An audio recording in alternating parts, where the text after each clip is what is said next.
Hi, Australia വീണ്ടും rules tight ആയിക്കൊണ്ടിരിക്കുകയാണ്. Visa റിജക്ഷൻസിൻ്റെ എണ്ണം വളരെ കൂടുകയാണ് ഇപ്പോഴും. എന്നാലും ഓസ്ട്രേലിയ ട്രൈ ചെയ്യുന്ന സ്റ്റുഡൻസിന് കുറച്ച് സജഷൻസ് ആണ് ഈ വീഡിയോയിൽ ഞാൻ ഉദ്ദേശിക്കുന്നത്. പൊതുവേ നമ്മൾ പഠിക്കാൻ എപ്പോഴും മെയിൻ സിറ്റി ഏരിയസ് ഓസ്ട്രേലിയയിൽ സെലക്ട് ചെയ്യുന്ന ഒരുപാട് സ്റ്റുഡൻസ് ഉണ്ട്. അവിടുത്തെ ഒരുപാട് യൂണിവേഴ്സിറ്റീസ് ഓപ്റ്റ് ചെയ്തിട്ട് നമ്മളടുത്ത് അത് ആപ്ലിക്കേഷൻ ചെയ്യാനായിട്ട് പലപ്പോഴും സ്റ്റുഡൻസ് പറയാറുണ്ട്. അങ്ങനെ ഉള്ള കുറച്ച് സ്റ്റുഡൻസ് മനസ്സിലാക്കേണ്ട ഒരു കുറച്ച് കാര്യം എന്താണെന്ന് വെച്ച് കഴിഞ്ഞാൽ, ഓസ്ട്രേലിയൻ മെയിൻ സിറ്റി റീജിയൻസ് മാറ്റി നിർത്തിയാൽ, ഇപ്പോൾ സിഡ്നി അല്ലെങ്കിൽ അങ്ങനെയുള്ള ഏരിയാസ് നിങ്ങൾ മാറ്റി നിർത്തിയാൽ, ഇപ്പോൾ അഡ്ലൈഡ് പോലുള്ള ചെറിയ ചെറിയ സിറ്റീസ് അല്ലെങ്കിൽ പെർത്ത് അങ്ങനെയുള്ള ഏരിയയിലേക്ക് നിങ്ങൾ ആപ്ലിക്കേഷൻസ് വെക്കുകയാണെങ്കിൽ ഒരു പക്ഷേ നിങ്ങളുടെ വിസ റിജക്ഷനുള്ള ചാൻസ് വളരെ കുറഞ്ഞു കിട്ടാനുള്ള സാധ്യതയുണ്ട്. അതുപോലെ ഇപ്പോൾ ന്യൂലി ഒരു കുറച്ച് സജഷൻസ് ഇപ്പോൾ ഓസ്ട്രേലിയൻ ഗവൺമെൻറ്റിൻ്റെ ഹോം ഓഫീസിൻ്റെ ഭാഗത്തുനിന്ന് ഉണ്ടായിരുന്നത് എന്താണെന്ന് വെച്ച് കഴിഞ്ഞാൽ, അവരുടെ ഇപ്പോൾ പറഞ്ഞ ഈ ടസ്മേനിയ, അതുപോലെ നോർത്തേൺ ഓസ്ട്രേലിയ, വെസ്റ്റേൺ ഓസ്ട്രേലിയ, ഈ റീജിയനിലൊക്കെ ഉള്ള യൂണിവേഴ്സിറ്റി അവിടുത്തെ ഇൻസ്റ്റിറ്റ്യൂഷൻസിൽ പഠിക്കുകയാണെങ്കിൽ അവിടുത്തെ ഇൻ്റർനാഷണൽ സ്റ്റുഡൻസിനുള്ള വിസ ലോട്ട്മെൻറ്റ്സിൻ്റെ എണ്ണം ഒരുപാട് കൂട്ടിയിട്ടുണ്ട് എന്ന് അവിടുത്തെ പല സോളിസിറ്റർ ഫേംസും പറഞ്ഞതായിട്ട് ഞാൻ ശ്രദ്ധിച്ചിരുന്നു. അതുപോലെ തന്നെ അവിടെയുള്ള 190 എന്ന് പറഞ്ഞതും അതുപോലെ 491 എന്ന് പറഞ്ഞ വിസ കാറ്റഗറിയിൽ കൂടുതൽ അലോട്ട്മെൻറ്റ്സ് ഈ റീജിയനിലുള്ള കമ്പനീസിന്, അവർക്ക് കൂടുതൽ ആൾക്കാരെ ഈ കാറ്റഗറി ഓഫ് വിസയിൽ ഹയർ ചെയ്യാനുള്ള പോസിബിലിറ്റി ഉണ്ടെന്നുള്ളതും റിപ്പോർട്ട്സ് പുറത്തു വന്നിട്ടുണ്ട്. അതിൽ കൺഫർമേഷൻസ് ഇതുവരെയായിട്ടും ആയിട്ടില്ല. പക്ഷേ നിങ്ങൾ ഓസ്ട്രേലിയ പർട്ടിക്കുലറായിട്ട് നോക്കുന്ന ഒരാളാണെങ്കിൽ നിങ്ങൾ ഈ പോയിന്റ്സ് ഒന്ന് കൺസിഡർ ചെയ്യുക.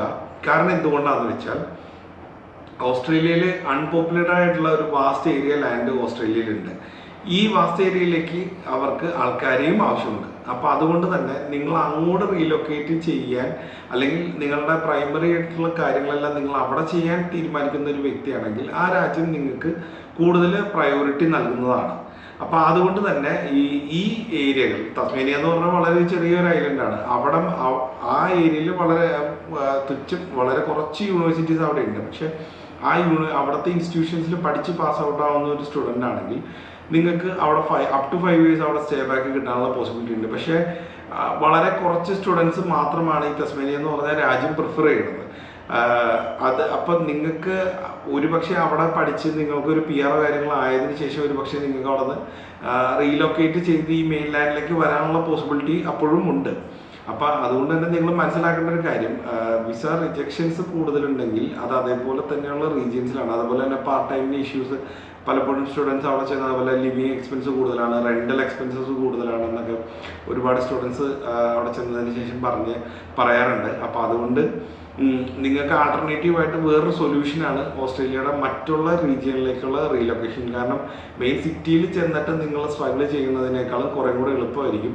കുറച്ചും കൂടെ റിമോട്ടായിട്ടുള്ള ഏരിയയിൽ നിങ്ങൾക്ക് അവിടെ ഏതെങ്കിലും ഇൻസ്റ്റിറ്റ്യൂഷൻ കണ്ടുപിടിച്ച് അവിടെ ജോയിൻ ചെയ്ത് നിങ്ങൾ കോഴ്സ് കംപ്ലീറ്റ് ചെയ്ത് വർക്ക് കണ്ടുപിടിച്ചതിന് ശേഷം പിന്നീട് നിങ്ങൾ റീലൊക്കേറ്റ് ചെയ്യുന്നത്. കാരണം ഓസ്ട്രേലിയ എന്ന് പറഞ്ഞ ഒരു രാജ്യം നമ്മൾ ചെയ്യുമ്പോൾ തന്നെ വളരെ എക്സ്പെൻസീവ് ആയിട്ടുള്ള ഒരു രാജ്യമാണ്. ഫീസിൻ്റെ കാര്യത്തിലാണെങ്കിലും ബാക്കിയുള്ള എല്ലാ എക്സ്പെൻസസും, ഈവൻ ഇന്ത്യയിൽ നിന്നുള്ള ട്രാവലിങ്ങും ഫ്ലൈറ്റ് ടിക്കറ്റ് എല്ലാ കാര്യങ്ങളും വളരെ എക്സ്പെൻസീവാണ്. അപ്പോൾ അതുകൊണ്ട് നിങ്ങൾ ഈ കാര്യങ്ങൾ കൺസിഡർ ചെയ്യുകയാണെങ്കിൽ ഒരു പക്ഷേ നിങ്ങൾക്ക് ഓസ്ട്രേലിയ വിസ ചെയ്യാൻ അല്ലെങ്കിൽ ഓസ്ട്രേലിയയിൽ ചെന്ന് സെറ്റിൽ ആവുക എന്നുള്ളൊരാഗ്രഹം ചിലപ്പോൾ നിങ്ങൾക്ക് കുറേ കൂടെ എളുപ്പത്തിൽ നടക്കാൻ പോസിബിലിറ്റി ഉണ്ട്.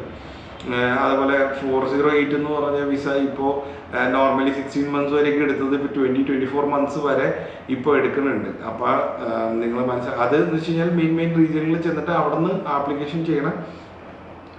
പേപ്പർ വർക്കിൻ്റെയും ഡോക്യുമെൻസിൻ്റെയും പിന്നെ അവിടുത്തെ അതോറിറ്റീസിൻ്റെയും കാര്യങ്ങളിൽ തന്നെ ഡിലേ കൊണ്ടാണ് ഇതൊക്കെ സംഭവിക്കുന്നത്. അപ്പോൾ നിങ്ങൾക്ക് ഓസ്ട്രേലിയ മാത്രം നോക്കാൻ താല്പര്യമുള്ള ഒരു വ്യക്തിയാണെങ്കിൽ നിങ്ങൾക്ക് ഈ കാര്യങ്ങളൊന്ന് കൺസിഡർ ചെയ്യുക. അതുപോലെ ഓസ്ട്രേലിയയിലുള്ള മറ്റ് ഓപ്പർച്യൂണിറ്റീസ് എന്താണെന്ന് അറിയാൻ താല്പര്യമുള്ള സ്റ്റുഡൻസ് ആണെങ്കിൽ please contact us for more details. And ഇനി നിങ്ങൾക്ക് മറ്റെന്തെങ്കിലും ഡൗട്ടാണ്, മറ്റേതെങ്കിലും രാജ്യങ്ങളെക്കുറിച്ച് അറിയാനാണ് താല്പര്യമെങ്കിലും ഞങ്ങളെ വിളിക്കാം. So thanks for watching. മറ്റൊരു വീഡിയോ ആയിട്ട് വീണ്ടും കാണാം.